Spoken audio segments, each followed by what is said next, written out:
Are you interested in real estate investment but afraid to take the first step?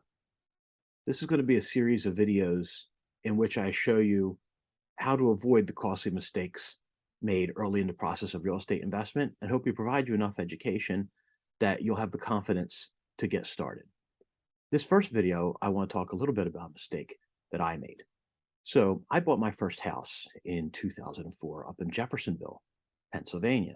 Got myself a very nice end unit townhome, single family, all by myself at the time. And I stayed there until I found my wife, Christina, and got married and moved back down to Springfield, which is where we live now.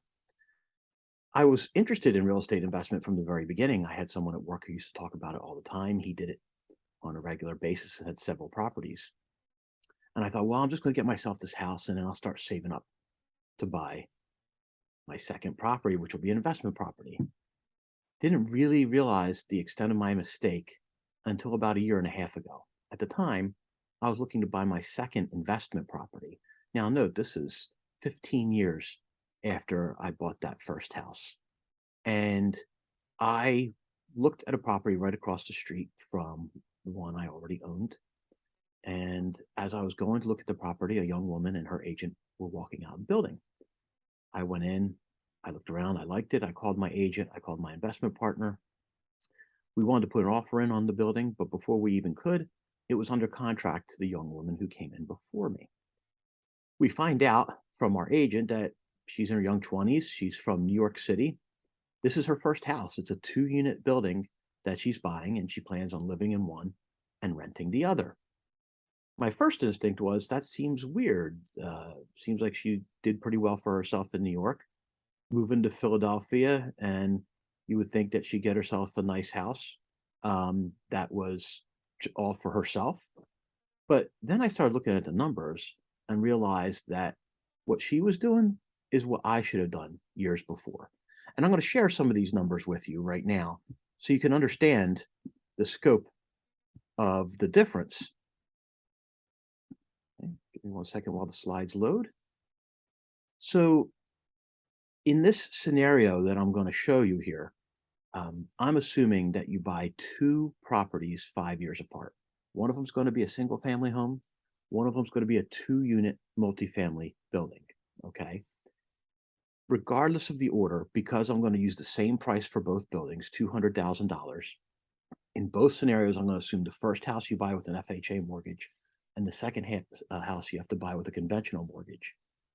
The certain numbers are going to stay the same regardless of which order you buy those two properties. For example, in either scenario, over the first 10 years, you're going to spend over $300,000 in mortgage payments. And over that same 10-year period, you're going to end up getting about $200,000 in equity in your two properties. So those are the numbers that stay the same. But there are numbers that change depending upon the order in which you do it. And the two most important are right here on this page. So if you buy the single family home first, like I did, in this 10-year scenario, you're going to generate $144,000 in rent. And I'm assuming a $1,200 per month unit that you're renting. The key here is all that rent's coming in the last 5 years because when you bought the single family home first, you're living in it for the first 5 years. You're collecting no rent. If you reverse the order and you buy the multifamily home first, live in one unit and rent the other, over that same 10-year period, you're renting $216,000 in income that you're bringing in. I mean, $72,000 is nothing to sneeze at, but what's the big deal, you say to me? Well, it's the next line that really is the most important one. You see, for the first 5 years of that 10-year period, if you buy the single family home first, your out of pocket housing expenses, and I'm talking about mortgage, taxes, and insurance, okay, are over $1,800 a month. That's a lot of money. And you have to save for a down payment for that second investment property that you're going to buy in 5 years. Okay. If you buy the multifamily home first, your out of pocket housing expenses, $664 a month. Why? Because you're generating $1,200 a month in rent from the unit that you're renting. That's a huge offset. Makes it a heck of a lot easier to save for that down payment for the second house later if you do it in this order. If you have any questions about this process, or if you need help finding a home, I'm always here to help.